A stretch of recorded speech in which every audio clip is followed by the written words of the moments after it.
coming into the drafts, maybe they'll swap sides. Well, we will be coming into the draft, and we will see. RRQ Akira will have the choice on which side they want to take, first or second pick. I'm kind of excited to see myself, and it does seem they want to stay where they were last game, and the bans are already coming in. Kadita. Oh, did they swap? Yeah, they went with the blue side this time. Now, I mean, given that situation, you still have to decide, like, what is the hero worth prioritizing here? Because we know we're going to give up 2 of those quality hero picks for Blacklist International. And, you know, honestly, at this point, maybe just, and some people argue that the Benedetta wasn't the thing that won the game here, right? So do you leave it open? Do you grab it possibly for Takashi maybe this time? Same thing. Do you leave the Eztez open because you had such a hard time working around that sustain train from Blacklist International the previous game? But this is what I mentioned, right? If you want to target ban Venus, how do can't. you do that, right? It's hard.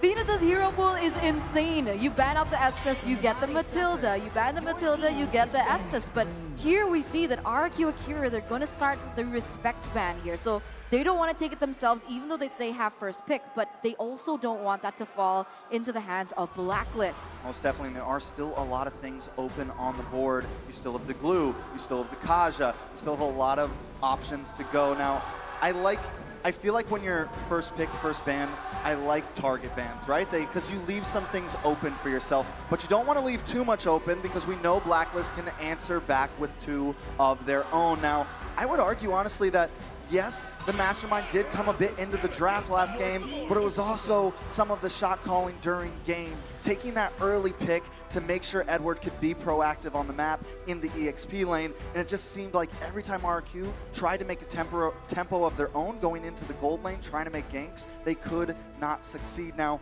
RRQ does have first pick here. First pick, this is a very weighted decision, right? Because like you guys have been mentioning here, I mean, even looking at the first phase of bans, they're kind of focused more towards, you know, mid lane and of course Edward. But we see RRQ Akira locking the Glue here, who's I feel like has been up in the air so far for the M series, right? So that's the thing, you're going to trade over the carry, and I would have actually loved to see RRQ Akira possibly pick up that carry, right? We see how valuable it is, and the Eve was open. So Blacklist International taking that. Oh, but we do have a quote here from Bonchan. Interestingly enough, they are still in their prime, I believe. If the 5 of them are still playing, they can break any code. We'll see if that actually happens here because they are leading in the series 1-0 as the main 5. As when we're coming back into the drafts here, we see that RRQ Akira have secured the Lolita as well as the Claude. So now they're starting to go for their comfort. I'm wondering if Blacklist might pick up something like the Grok in order to try and, you know, even out the scales going against the Blue. Well, I mean, RRQ Akira tried to do some big CC potential last game with the Atlas. And I'm wondering, you know, they use this Lolita trying to hope for the same thing to kind of counter the Ube strat. But once again, all you need is a few Purifies on the field, right? We've already seen how well Blacklist can deal with some of that heavy CC. And if Oh My Venus wants to go for something again, like the Estes, I don't see a whole lot dealing with that. But hold on a second. The Hoot. We know who that is. We all know who that is. Here's the Diggy, right? The Diggy to counter all CCs. So you mentioned the Purify. They're like, you know, we're not going to waste the spells. We're not going to waste it on Purify. We still need something great for the carry as well as the Eve. So we're just going to, you know, take the Purify. Diggy. We'll take the Purify hero, basically. The 5-man like the walking Purify. So, and not to mention just the annoyance of all those bombs, right? I mean, you'd be surprised at how much those can whittle you down, especially because now we've seen Diggy played a couple different ways with Blacklist International. Also can be rolled with the Impure Rage emblem, where you kind of get some of that mana back and it's just constant bombs everywhere here. And then what that does on basically the battlefield is now you're afraid to enter every bush, right? You're afraid to walk into a bush full of bombs here. So, but still, I do want to point out as well that this Lolita pick is where we saw Luis shine so far in the group stages, right? He's made some massive plays on it, and if he can do that again here, meanwhile, Gusa Lugusa is able to farm up on the Claude and utilize the Blazing Duet the way he needs to. this could set themselves up here. I really want to see how RRQ Akira rounds out this draft as we get through this second phase of the ban. Okay, so the Farsa has been taken away by Blacklist here to deny that pick away from Sagan. He does still have a few options here. He could pick up something crazy like the Lunox if they want to go for a full dive. That's still definitely a possibility because not only does the Diggy give you anti-CC, it also gives you a little bit of shield, and you could totally use the Lunox to go onto that. Against the Eve in a lane, it's not too bad as well.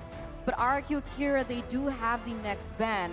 They chose the Lapu Lapu before, the Fredrin is still open, and I would have thought this was a really good pick for Blacklist, the Grok.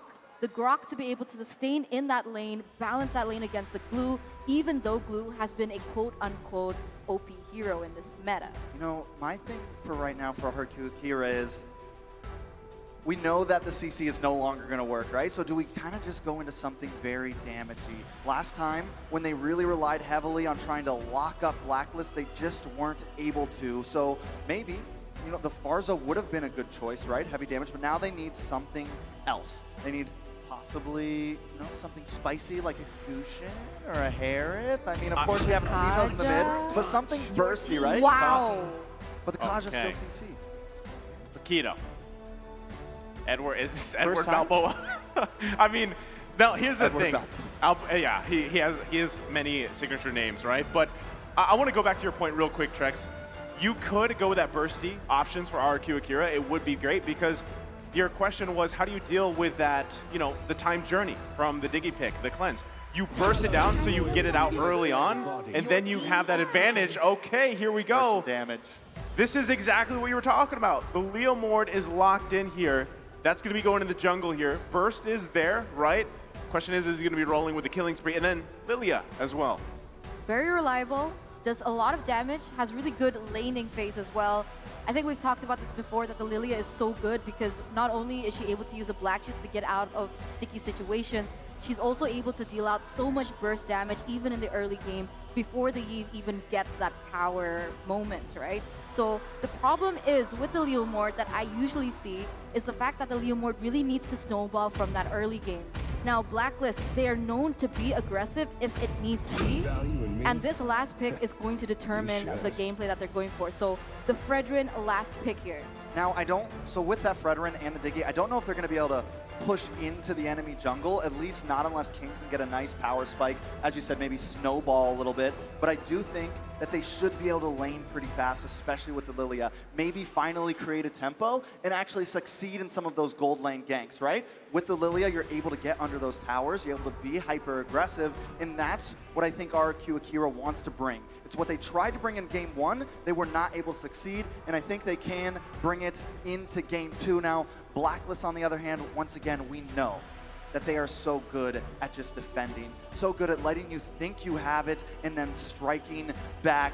Look at the faces of the RRQ Akira fans right now, or just the RRQ fans. They want to see a win here. They want to see something happen. They are cheering, but can RRQ Akira actually succeed in going against the world champions? So join me as we walk into the land of dawn. Will the Western Warriors from Brazil be able to take a game back against Blacklist, or will they succeed in taking this and making it 2-0? 2-0 is the question. Will Blacklist be able to take it out? But now we're going straight into the Land of Dawn to see exactly how both of these compositions are going to be implemented and conducted within the game. First and foremost, no Purifies coming in from Blacklist. They already do have that Diggy with the Time Journey, so they are going for their respective spells. And like you mentioned here, King on the Leomord is on that killing spree, so expect that they are going to try and push the tempo here in the early game. You know, what I like to see here from Brazil is that they're already kind of being aggressive. Luis, he checked that blue buff immediately, made sure to give his team some vision. He's already being proactive, and we see them already, Lilia, move up into that EXP lane to try to pressure onto Edward. This is what they need to bring, but they also need to be careful with it. Well, right now, King's got to get an early kill here if he can. Doesn't have the level 4 just yet. Oh My Venus going to be the focus. They get the flicker out for now early on. And still, King just waiting here, but top side, another flicker from Takashi. Blacklist International going to follow it up. It's Wise and Edward. Can't get the kill just yet, even with a taunt. One punch away, can't get it. super close. I mean, right now, both teams are trying to make their own tempo. They're trying to not play into each other's rhythm. But remember, 20 seconds left on the next neutral objective, and I do believe that's when things are going to get a little messy. But on the bottom side here, Gusta, he's not having too much of a good time. Definitely not having a great time, and I think it's going to be very important for him if Brazil... Oh, that is just so dirty, and these are the type of things that Blacklist do. It is a game of seconds, and Blacklist knows how to take advantage of every single one. I mean, that's got to be frustrating, right? And now the first turtle up here. But this is what we expected from One Venus, and this could just actually be a trade objectively, because you see the focus on the bottom side, and right now RRQ Akira going to go ahead and secure themselves a turtle.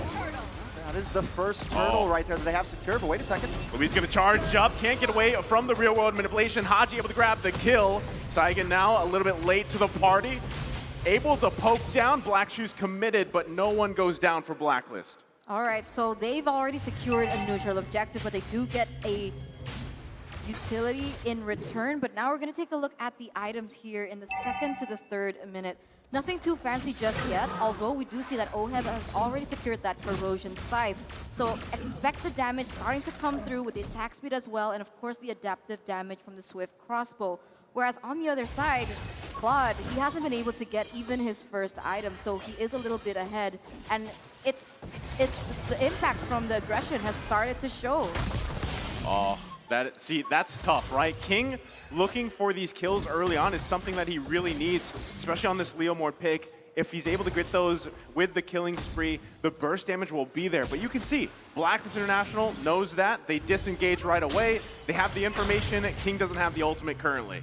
And that continues to be the problem. It was the problem in Game 1, and now it's becoming the problem in Game 2. RRQ Brazil tries to be aggressive in these early stages, but just cannot succeed, right? So they need to either try to really find these picks or just push a little bit more. Maybe they can get it. I'm wondering if these emblems have anything to do with it, Eterna. I mean, it really all depends on what emblems they picked up and how they're going to be able to implement that in the game, right? I mean, Fredrin, you can see with the Demon Slayer, he's trying to be able to get a better clear and a better lead in that early game because of how they want to prevent that snowball coming in from RRQ Brazil. So right now, we can see that it's not been as successful, so Blacklist's plan has been working. But remember that Blacklist, they weren't as dependent on level 4 as RRQ Brazil. Luis needed that level 4 in order to have a huge impact in the game. They haven't really found that moment just yet, but now they're starting to reach that power spike.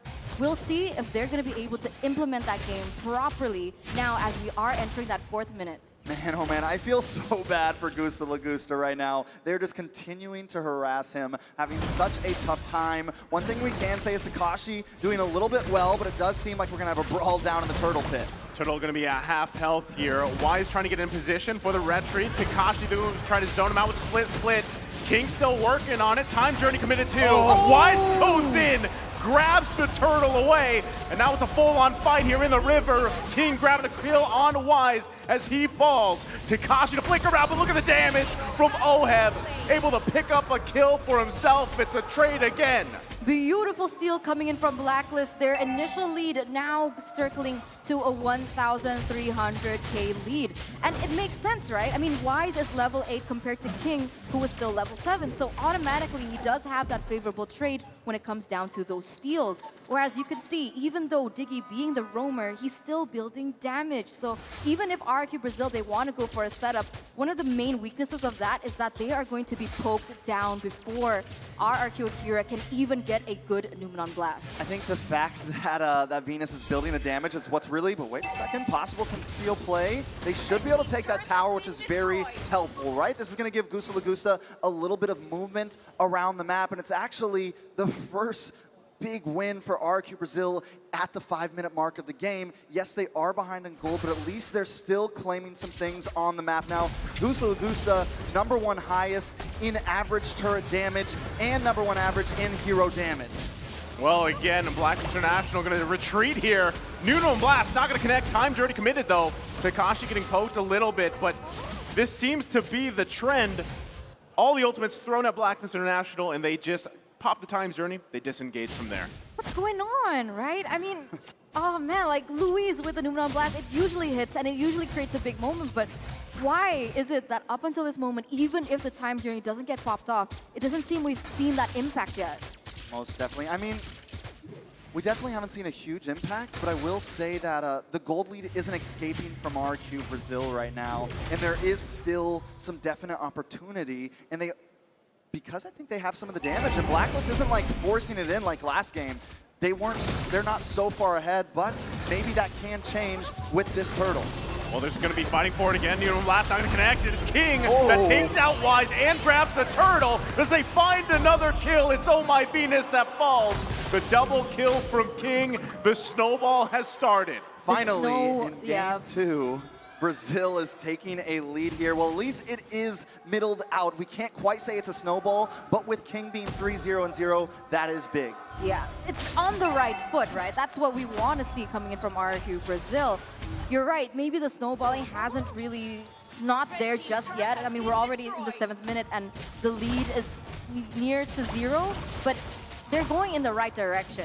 Right now, we're going to see exactly how this pans out as, I don't know, what do you think about Edward on the Paquito? I mean, we haven't seen the Paquito so far, even from the group stages, but he seems to be able to have an impact. I mean, this is normally around the time that Paquito really pops off, right? He's got that first item, almost second item locked in. The damage should be there, but when you're up against Saigen, who's got this Lilia, right? There's not a whole lot you can do against those black shoes. And taking a look at some of these items, he does have that Bloodlust Axe locked in. And instead of going for like the Hunter Strike or something with a bit more of a punch, he picks up the Dominance Ice instead. And I think that could be why we're not getting too much.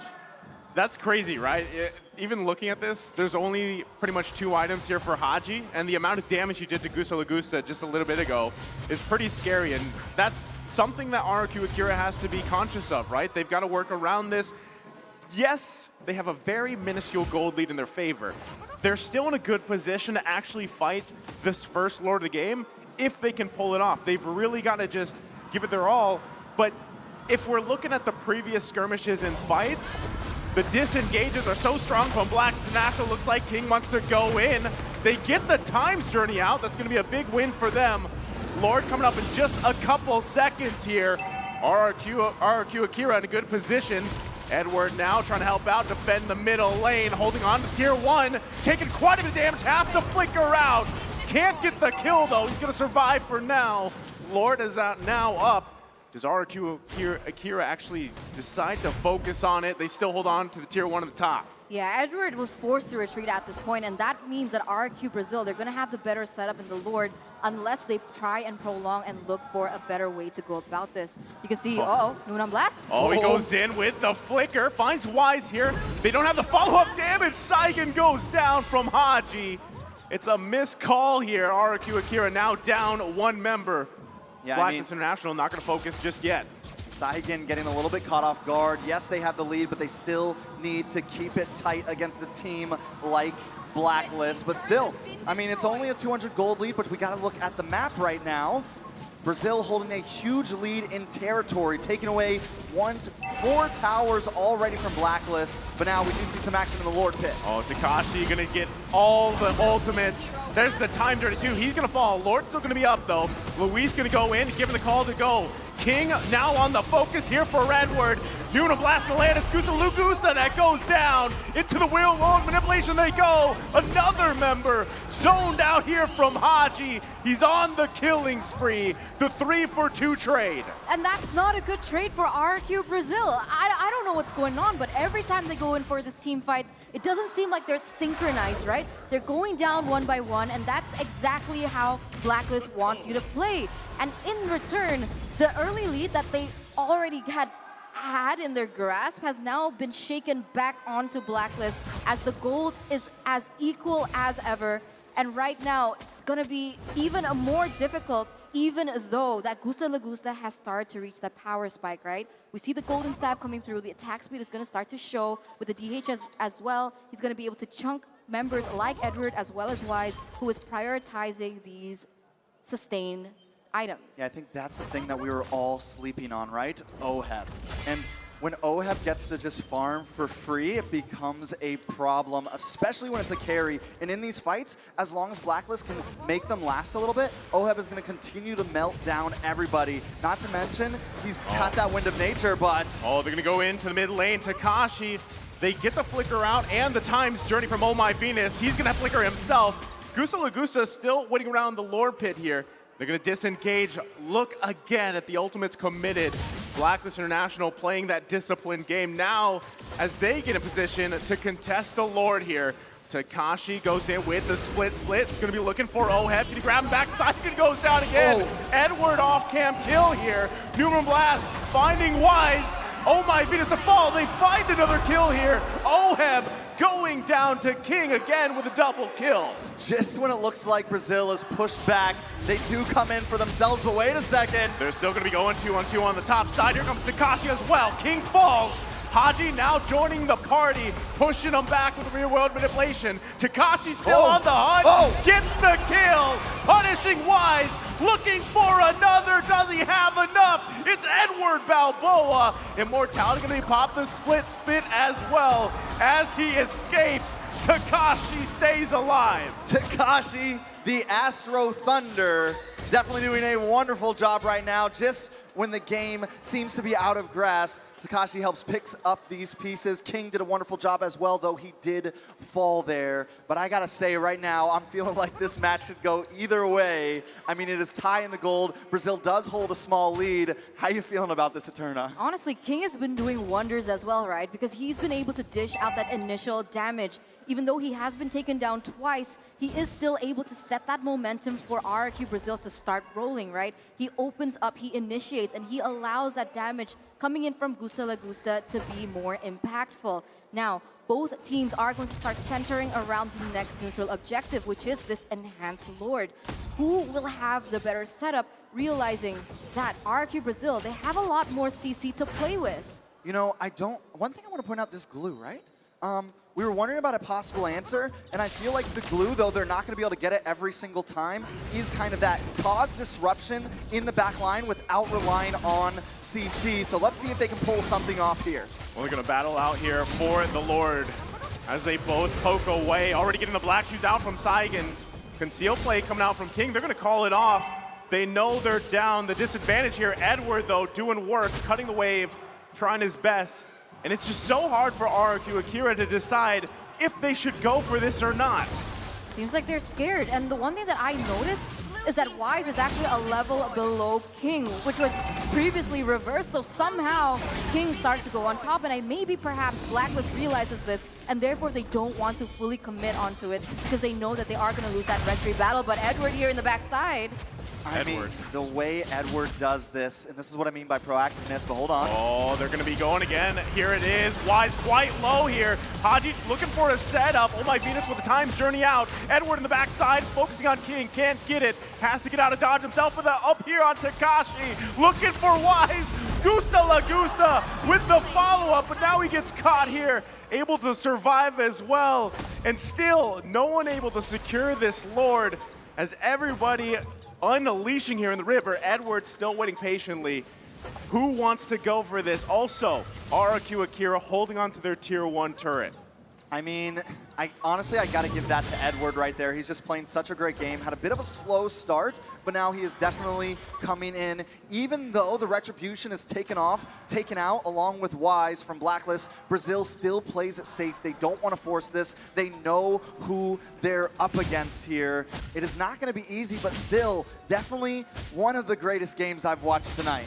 It's amazing to see. Like, initially, it felt so one-sided in that first game, but coming to the second game, you can see that RRQ Brazil, they're really putting up a fight. And once again, they're going to start this Lord up. Gusta Lagusta already dealing so much damage. Right now, Wise isn't in the vicinity, but they're looking to. Conceal play going to come out here. They already get the times journey. Takashi going to the backside. Lord going to be worked on. Wise goes in, takes the Lord, still survives on top of it. King gonna fall here. Oheb grabbing to kill himself. It's 2 down for RRQ Akira. And man, did that look smooth from Wise. You know, I gotta say, the walk of the Fredorin just matches the play style of Blacklist so well. He walks in, he takes the Lord, and not only that, but they take 2 players with them. just when it looks like Brazil is taking this game, Blacklist takes it back. It feels like a caster curse, right? Because I literally said that Wise wasn't around, so RRQ Brazil had the better opportunity to get the Lord. And somehow, Wise just walked up, got the red tree, and just did that for his team. But once again, Blacklist going to go into this mid side. Going to be pressing the situation here. They're going to pretty much only be able to get this first turret of the base down. But still, they've got the Lord marching on the top side. RRQ Akira is going to have to defend their mind out here to stay in this game. Yeah, they definitely need to defend it out. I do think they can survive this push. Hopefully I don't cast or curse them with that one. But they do have Gusa Lagusa. They have Sagon for the wave clear, but it's not going to be easy. Assault on the top side. Inhibitor's going to fall here. Blacklist International now going to set their eyes on the bottom. The wave going to be pushing in here. RRQ Akira defending all they can. King using that ultimate as well. Base fully exposed here. Blacklist International gives it a call back. They're going to reset. 6,500 gold lead here in the 17th minute. This has got to be one of the longest games so far. It usually goes in the group stage 14-13, but the trend is here coming to the knockouts that these games get so much closer, and so the games get so much longer as well. If we take a look at the players' goal, we see that Edward and Oheb are actually the ones to lead it out, even though King got so much gold in the early game, that mid game, where he, whoa, wait a minute, here in the mid side. Takashi gonna get shredded down by Oheb. Gusa goes in with the blazing duet. No one going down just yet. The flicker comes out. Real world manipulation on top of it. Wise still alive here. King now trying to run for the hills. Can't get away. As Oh My Venus grabs a kill, and it's Takashi. Flicker in from Haji. Can't get the kill either. And RRQ Akira holding on for dear life. Blacklist International now into the base, full force of 5 members. It's only 4 for RRQ Akira. Blacklist International looking for the waves to push in. Still, Luis gonna get taken out. Oheb to clean up, and there's nothing they can do here. Oh, no. One after another gonna fall, and Blacklist International taking game number 2, match point. That is very, very sad for Brazil. I do have to say, though, it was a valiant effort. I can't get over the giant B-Wise heads. Look at them dancing right now on the ground. I'm really glad some agents showed up to support. What a match that was, Eterna. At the end, it was just so clean. I don't really know what to say. I mean, right now, all the pressure is definitely for RRQ Akira. As Blacklist, they just need one more point to be able to continue their journey in the upper brackets. I mean, the draft wasn't bad by RRQ Akira, so what else can they pull? You know, I'm glad that you pointed it out, because honestly, that was a good game for them. And at one point, they were, I mean, it was pretty scrappy. You saw how much fighting was going around those objectives, especially that first Lord. No one took the actual first Lord, right? I mean, it was there, it evolved, and then it was finally grabbed. So RRQ Akira, it was a great effort here, but hopefully they can just refine it for the game ahead of them. And you know, something we had to pull out in the highlight, the unkillable KDA machine Oheb. And the moment we got into about the 2 or 3 minute mark, I was very, very worried, because he just, no kills, no ganks. Once again, once he got farmed up, it was a whole lot of trouble. But outside of trouble, we do have to talk about the M4 pass, because right now it is available. So complete all active tasks and you'll reach level 75 at ease and for free. Log in now for exclusive rewards like the Beatrix Light Chaser skin and the Beatrix Stellar Brilliance, and the M4 Beatrix figurine are waiting for you. So hashtag Mobile Legends Bang Bang, hashtag MLBB M4, and hashtag Dare to be Great. Now, how about that Battle Knight Eternal? The Battle Knight? You're asking me? Knight I'm sure everyone knows at this point, right? Yes. I mean, the M4 Battle Knight, it goes live this January 21st, so expect loads of events and rewards up for grabs in-game. So first off, all you need to do is complete battle tasks in the game on January 21st to get a skin choice chest. And then you can choose a skin you like most from the chest. And aside from that, bottle bonus awaits you on the same day. Play matches, you'll get Team Star Protection for 3 matches, double Star Raising points, double Protection points, double EXP, and double BP for 5 matches, because protection points are important. And we are not stopping here. we're not stopping there. Free access to all heroes and loads of epic skins will also be available that very day. So save the date, log into the game on January 21, enjoy the match, and win tons of rewards. Let's all celebrate the M4 Championship together, including with your friends. And I believe, you know, that wraps up game number 2 here. It's match point ahead of us, Trex. Yes, very excited for it, and I can't wait for game 3. I'm honestly wondering what the analysts have going on over there and what they got to say about this wonderful match, so we'll see you guys soon. Welcome back to the analyst stand. Thank you, Tan Squad and the casters decks. It is gonna be match points for RRQ Akira. Nope, never mind. Blacklist International, 2-0. Are they gonna follow the trend? It's difficult to say because RRQ Akira is growing out of their minds. They're doing so much, and they've developed so much from game 1 to game 2. And I think we have to talk about the draft really, the start. Yeah, and honestly, in terms of the draft, I like the RRQ Akira. Now they're actually moving forward and trying to go for a more unpredictable kind of draft. But again, it looks like even though they're trying for something new, it's still getting countered because the Lila is pretty good at countering the Ube strike because everyone's clumping up together. But again, the Digi kind of counters that. And the Leomar is a very, as you would say, cheeky pick.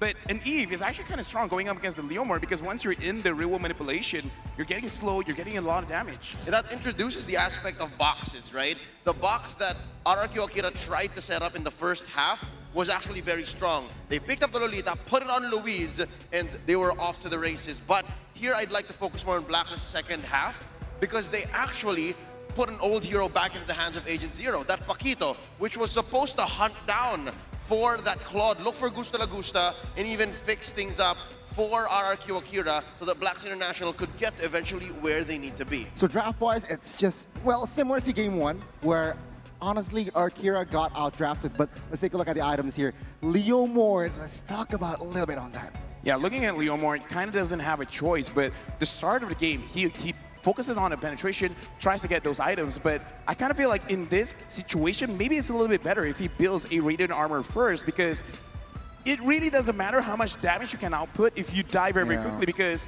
countering that, look at Haji. The moment he completes the Ice Queen wand, it makes it more and more difficult for RRQ Akira to come in front. But the moment the glowing wand is finished, that's where the real damage drops. And let's not get started on Oh My Venus Diggy, all right? This is a lethal Diggy mystery shop. Oh my God. We rarely see this because usually the Diggy is a support type hero, but when the auto alarm bombs drop from the Queen's Owl, then you know they mean business. Even in that last moment of the base siege, right? RRQ Akira could not even think of putting softies like Saigen or Gusta Gusta because they're forced to defend, go back, and then that's where I think Blacklist had a great plan. They understood that, all right, early game, we're going to overload via magic, and then mid to late, it's all about physical with Oheb and Edward. I really like this Paquito pick, despite how great Astro Thunder Tekash was in the mid to late game. We have to give credit to that glue.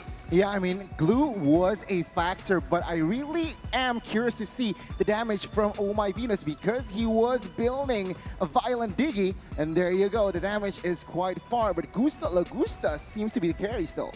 Yeah, Gusta is the carry, but that was actually a very good cash lead because I didn't look at Oh My Venus's item, and I kind of feel like we can really see it once we see the highlights because every single time during the highlights later, look at Gusta La Gusta because every single time he goes in front, for some reason, his health just gets deleted so fast. And the fact that we looked at Oh My Venus's KDA just now, only dying twice. And the thing is, as a Digi right now, like Digi changes quite a lot actually, but the way that the passive works is that you can get stacks off of your first skill, of your alarm bomb. So if you die, then your stacks go down. But if you don't die, it just keeps on building and building and building. And the fact that you have just, okay, a lot of damage items, but the moment the Lightning Transition is built, I kind of feel like that was the real reason why the Claude really couldn't do anything. That was a Salt Bay moment for Oh My Venus. And if you'll watch the whole match, the whole series actually, one big rivalry comes to mind, and that's that Roamer matchup, Luis versus Oh My Venus. And the fact that the Lolita has to do so much to even put a Numenon Blast onto Blacks International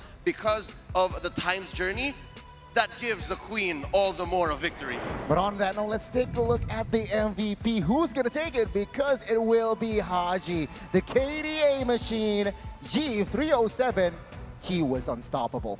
I kind of feel like the reason why he became the MVP is because he makes it so that there's no way for you to win the team fight, because the moment real manipulation pops, it's like you have no choice. Either you stay and fight and take the damage, or you try to leave, get stunned, and still take damage. Yep, even as early as the draft, when I saw the Leomord into the Eve, I was all like, there's a chance that maybe King might miss the Phantom Steed, given how lethal the real-world manipulation, plus reverse time, plus, you know, Paquito roaming into the back line, finding these angles, and Haji took advantage of that. He was both setup and payoff here in this game. I mean, he bowled hybrid, right? Utility and as well as damage. He has that slow effect, he has that glowing, burning effect, but he also adds penetration and as well as movement speed with that brute force. So again, he understands what his role is, and let's see the highlights in a bit.